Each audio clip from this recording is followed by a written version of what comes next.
everybody, welcome back to my channel. Today we're going to continue with our series Life and Struggle, and we're going to talk about my experience, my first experience moving overseas. To give you guys a background for those who are new, I'm from Ecuador and my husband is from the US. He was living in Italy when we got married, so that meant that I had to leave everything I knew behind, my job, my friends, my family, and moved to Italy, a place where I didn't know what to expect. I know when you tell someone that you're gonna live in Europe, they said it's amazing and it's such a great place, but I would like to share with you and tell you what I struggled with. Everything was so easy in the city I lived back in Ecuador. I was very used to its convenience, and when I arrived to Italy, we were living in the middle of vineyards. So the change from a city to a country, let's say like that, it was a little bit shocking.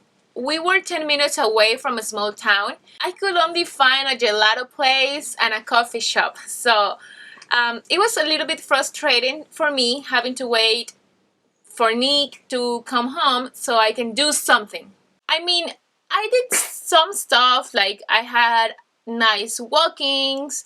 I don't know, I took some pictures with my camera, but after that, there was pretty lonely. Another thing I struggled with, and I can say that it kind of linked with the first one, is that in Ecuador, it was a big city, the one I was living in, and I had everything on the tip of my fingers. I knew where to go, how to get there if I needed something. I could easily take a taxi and I was there, or a bus or something.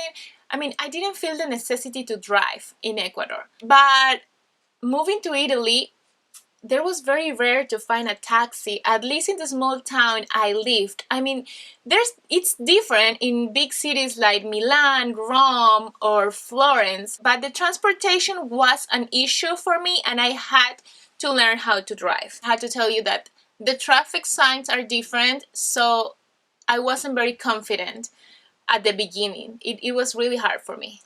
Something else I can tell you is that they have very limited food selection. If you like non-Italian foods, it might be hard to find, and even in the grocery stores, the ingredients for them.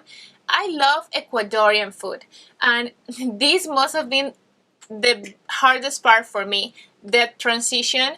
All I could find was pizza, pasta, and some seafood. It was pretty much the same taste. To me, I don't know, maybe I'm wrong, but after a while, I got tired of eating so many carbs.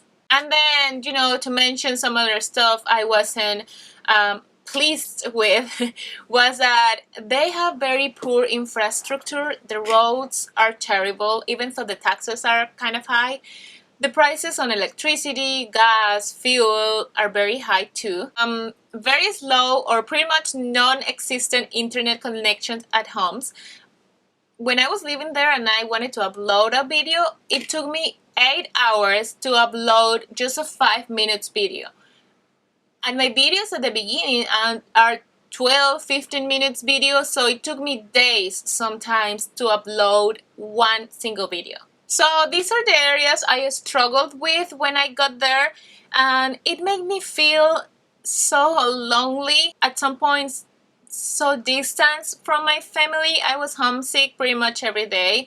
I felt like my only friend was Nick.